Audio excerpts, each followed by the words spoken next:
na nimeona head teacher wa Kitomba akiwa karibu.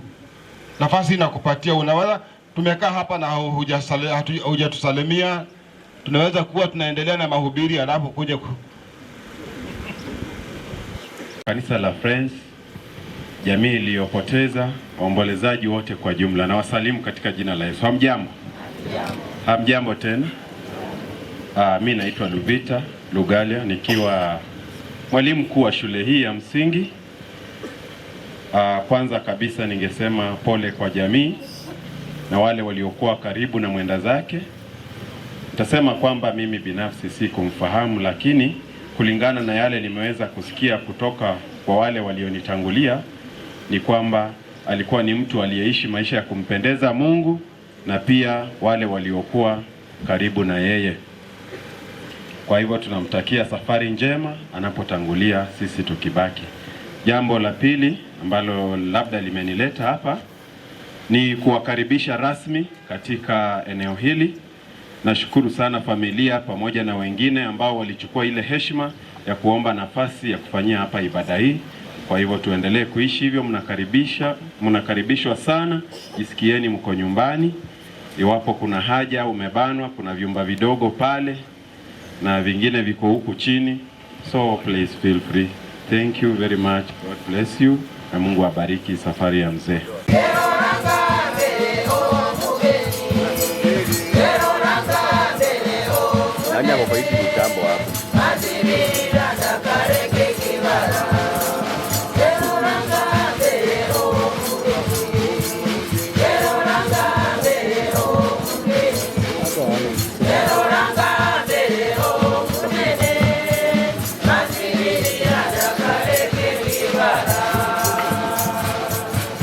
Asante. Bwana asifiwe. Kuna mnenaji ambaye ni General Superintendent atakaye nena nasi siku ya leo. Na kabla sijamsimamisha, tutasoma katika waraka wa Hebrania mlango wa 11 mstari wa 24 hadi 26 ambao unasema hivi: kwa imani Musa alipokuwa mtu mzima akakataa kuitwa mwana wa binti Farao, akaona ni afadhali kupata mateso pamoja na watu wa Mungu kuliko kujifurahisha katika dhambi za kitambo, akihesabu ya utajiri mkuu kuliko hazina za Misri, kwa kuwa aliyatazamia hayo malipo. Karibu General Superintendent. Baba, katika nguvu za Kristo, ni asante vile umetuwezesha Baba tupumue kazi lako. Baba, mnenaji amesimama, nataka kunena na watu wako. Baba, kapate kuwa pamoja naye tangu mwanzo hadi tamati, na ni kwa nguvu za Kristo naomba atakuamini. Amen. Bwana Yesu asifiwe sana. Mwami Yesu izominywe. Leo tunajua tunataka kusindikiza mzee ambaye aliheshimu miaka yake, akajiheshimu mwenyewe, akaheshimu kanisa. Na nataka kuongea kuhusu kuweka imani wakati wa uzee. Keeping the faith in old age. Kila mtu ambaye amezaliwa katika hii dunia anajua kuna siku moja ambayo atazeeka. Kuna wakati uko mtoto, kuna wakati unabalehe, na kuna wakati unazeeka. Katika hiki kitabu ambacho tumesoma, ukianza mwanzo utapata kuwa wazee ambao waliweka imani yao, ambao waliita mashujaa. Mmoja wao akiwa Musa, Ibrahimu, wakina Enoku, waliweka imani licha ya umri wao. Hakuna yeyote ambaye ataepuka kuwa mzee kama bado ungali unaishi katika hii dunia.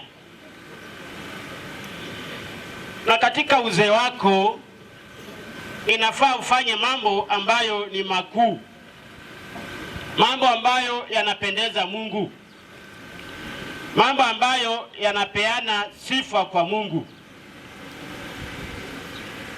Kwa sababu ya imani tunapata Musa wakati alikuwa mtu mzima alikataa kuitwa mwana wa binti Farao.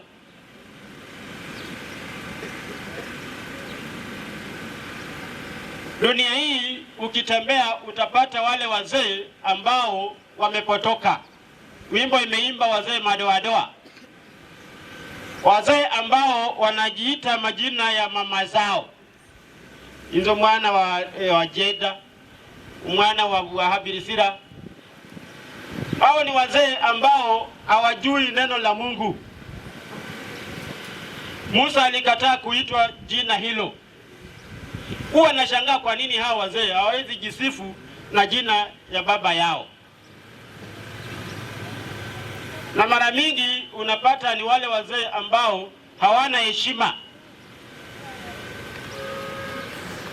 Akisema hiyo jina, unajua kuna mambo ambayo anafikiria, mambo ambayo yasiyopendeza Mungu. Lakini Musa alikataa kuitwa hiyo jina kwa sababu alikuwa amejikana. Ametoka kwa mambo ambayo yalikuwa yakitendeka kwa boma la Farao ama kwa mji wa kifalme. Wale ambao wanampendeza Mungu ni wale ambao wamejikana, those who have denied themselves. Musa, tumesoma historia, wakati alikuwa anatembea na dini. Popote alikuwa anainua jina la kimarafiki. Sio wale wakweka wa kuyumbayumba.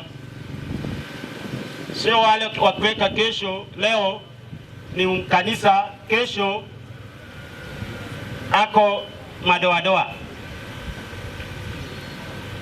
Musa aliona ni afadhali kupata pamoja na mateso ya watu wa Mungu. Wakati mwingi huwa nashukuru serikali kwa kufikiria wazee, kwa kuleta old age cash transfer. Lakini hiyo pesa inasaidia wazee? Wazee wengi ambao wanapata hiyo pesa ya old age cash transfer wamekuwa vijana, wameanza kubalehe. Hiyo pesa haiwasaidii.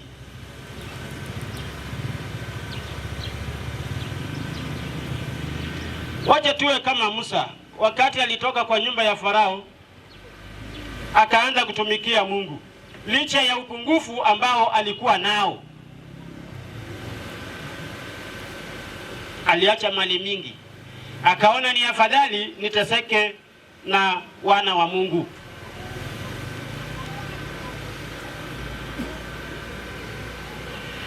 Hakuangalia kushutumiwa na watu. Wakati mwingi sisi tunapotoka kwa sababu tunaogopa kushutumiwa na wale watu ambao tulikuwa nao, wale watu ambao walikuwa wanatuona sisi ni wanaume, wale watu ambao walituona sisi tuko na mabavu.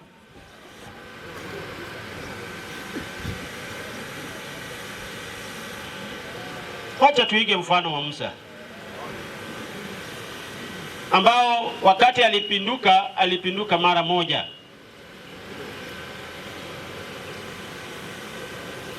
Alikwamilia wana wa Mungu.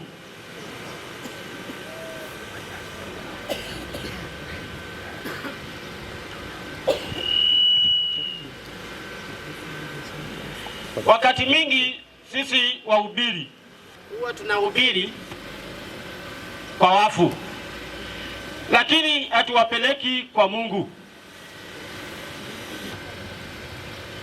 Kwa nini? Ukisoma kitabu cha Yohana 14:6 utapata njia ambayo inatuelekeza kwa Mungu, na hiyo njia ni moja tu ambayo itatufanya sisi tumalize vizuri. Ndiposa Yesu anasema, mimi ni njia, ukweli na uzima. Hakuna yeyote ambaye ataenda kwa Baba ila kupitia kwa Yesu. Wakati huu tukiwa kwa matanga ya mzee ambaye aliheshimu kanisa, ningeomba wacha wale ambao tunaelekea kwa miaka tufate mienendo ya mzee, tukwamilie kwa kanisa, tujenge kanisa mahali tuko, mahali tuendako sote tujenge kanisa, tutubu dhambi zetu, tumwamini huyu Yesu na tufate njia zake, ili wale ambao tunaacha nyuma, ambao ni kizazi chetu, ambao ni watoto wetu, watafurahia kukaa pamoja nasi, watafurahia kuenenda pamoja nasi, watafurahia kuiga hata kwetu, na hata siku ya kufa watatamani hata uwape neno la busara. Kuna wale wazee hata uwezi taka hata wakikufa uige kwao. Tusemi wazee peke yako wao ambao ni wazee men. Tunasema wazee hata wa mama. Wacha tulinde jamii yetu vizuri. Tuache watoto wetu wakikwamilia kwa neno la Mungu, jinsi mzee alifanya. Tukijua kwamba maisha yetu yako mikononi mwa Yesu Kristo.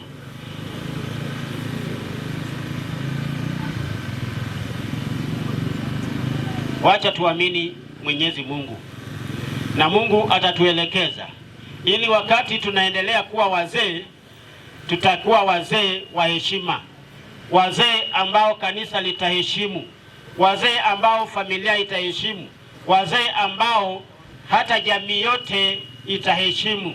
Bwana Yesu asifiwe sana. Tusimame kwa maombi.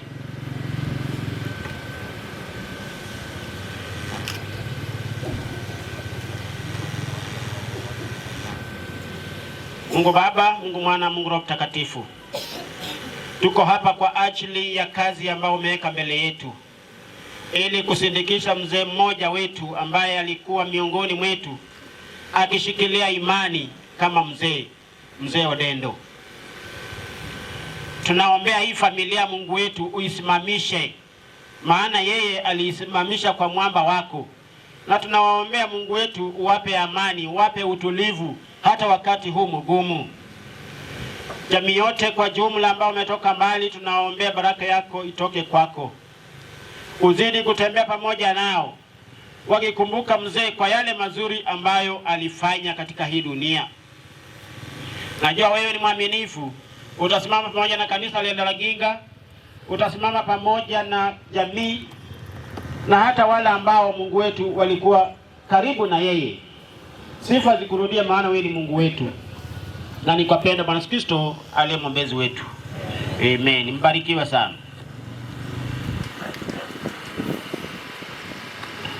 Asante sana kwa ajili ya neno. Na wakati huu ningependa kwaya ituongoza tukitoa faraja zetu.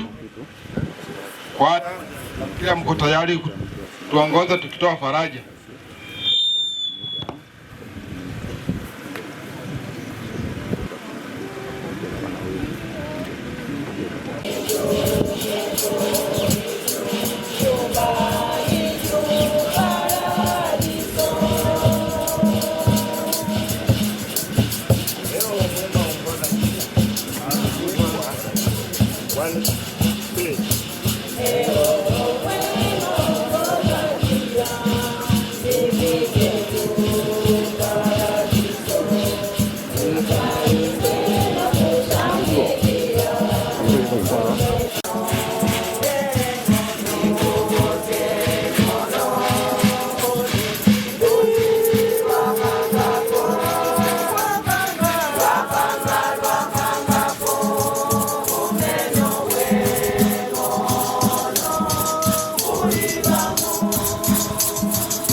Mirembe livugana, mirembe kandi, mirembe za Joseph, mirembe za Odendo.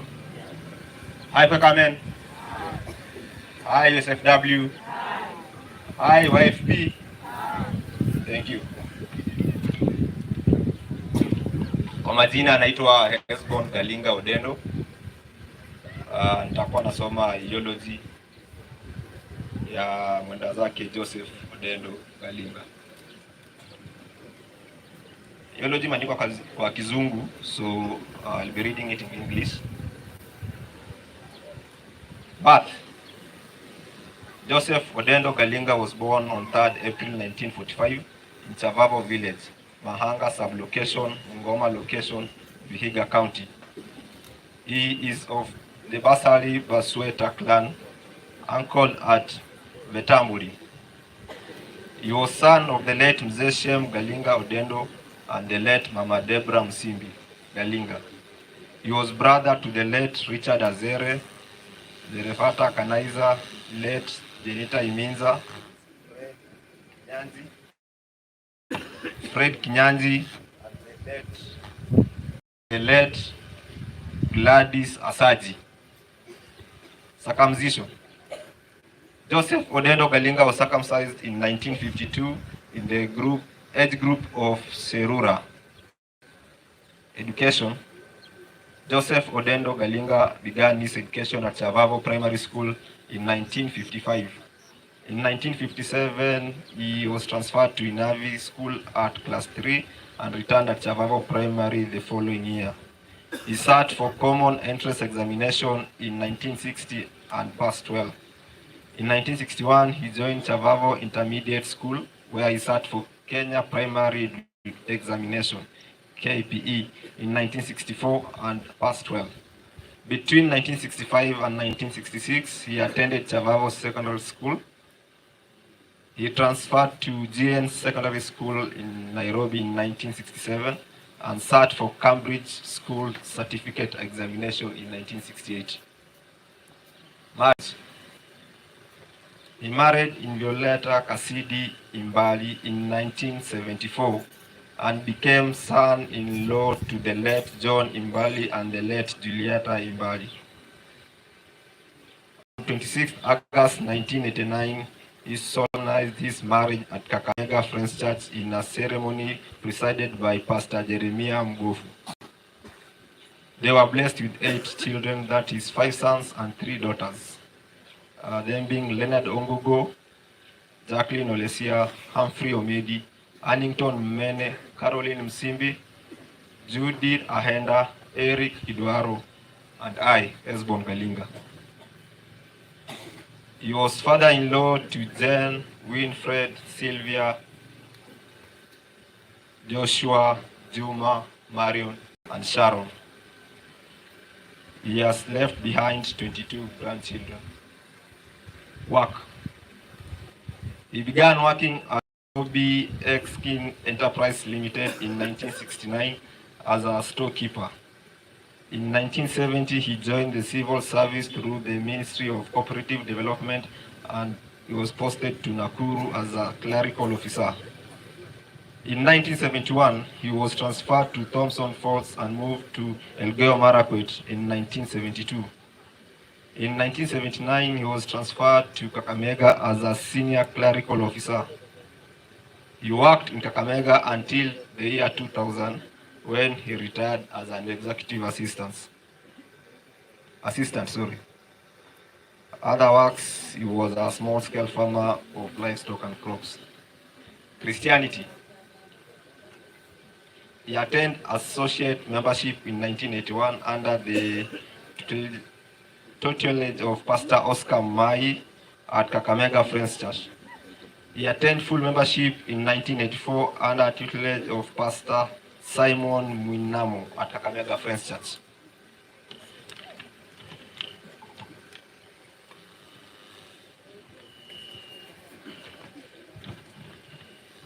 From 1997, this is now church ministry. From 1997 to 2003, he served as the presiding clerk of Kakamega Village Meeting. From 2003 to 2009, he was the presiding clerk of Kakamega Monthly Meeting. Between 2009 to 2011, he was the presiding clerk of Kakamega Quarterly Meeting. Following his relocation from Kakamega in 2015, he joined the Lianaginga Friends Church and he was subsequently appointed as clerk for the Lord's Ark. Due to his exemplary service, he was recognized and awarded Certificate of Distinguished Service to Quakermen, CLOC, on 23rd April 2016 at the Chango Quarterly Meeting Church. Sickness. He was born of and enjoyed good health until late 1980s, when he was diagnosed with ulcers and was put on a treatment plan. In 1991, he was diagnosed with high blood pressure, and he has been on medication until his demise. He also developed arthritis around 1993, has since been attending clinic. The arthritis later on affected his mobility. In 1996, he was diagnosed with hernia and he underwent a surgical procedure to remove it in the year 2000 at the then Vihiga District Hospital, Mbale. He has been medical outpatient clinics at Kakamega General Hospital, Kaimosi Mission Hospital, Vihiga County Referral Hospital, that is Mbale, the Oasis Hospital, among other medical institutions. On 4th September 2002 at around 10 a.m., Joseph complained of severe chest pain and was given painkillers. On 5th September 4 a.m., he began complaint of chest pain and he was taken to Lianaginga Health Center where he was examined and given an injection to relieve the pain. Later on the same day at 10 p.m., he complained of the reoccurrence of chest pain and was taken to Kakamega County Referral Hospital where he was examined and given medication and he returned at home.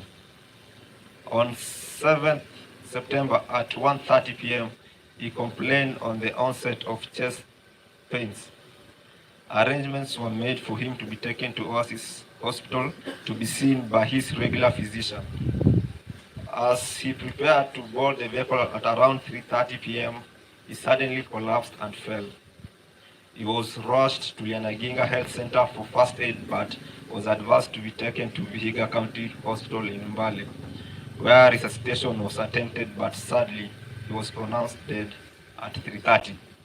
May his soul rest in eternal peace. Tribute. This is the tribute of my mom to her husband, Joseph Odendo.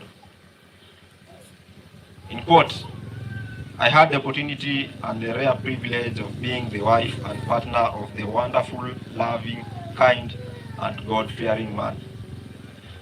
Life could not have been better than that because I was living with my best friend. I was blessed with the best husband and father to our children. His life taught me unconditional love and kindness. I'm grateful that I had the opportunity to share his dreams, hopes, love, friendship, and much more.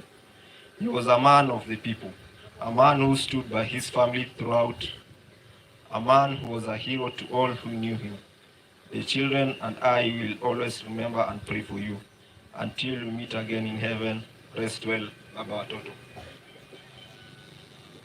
Tribute to our dad as his children. We'll always remember that precious smile and that caring heart you always gave us. You were so proud of every stride we made in life and you kept pushing us never to settle for less. You being there for us through good and bad times, no matter what. We'll always remember you, Dad, because there'll never be another one to replace you. And the love we'll always have for you. We know it is only a soul saying goodbye to your body, but your spirit will always be with us. We love you, Baba. As you can see, we are all glad that you are part of our lives. You might be gone, but never forgotten. Rest in power, Dad. The last tribute is from the grandchildren. Tribute to our Guga. It's so heartbreaking to know that having you around is no longer possible until we meet to part no more. You are a strong man, fighting till your last breath. We wanted to be present in our lives. We wanted you to be present in our lives for a long time. We never knew it won't be possible, but all the same, we know we will see you again. This is our consolation. Rest in everlasting peace, Guga. We will forever miss you, Guga. Thank you. Asante kwa kusoma historia.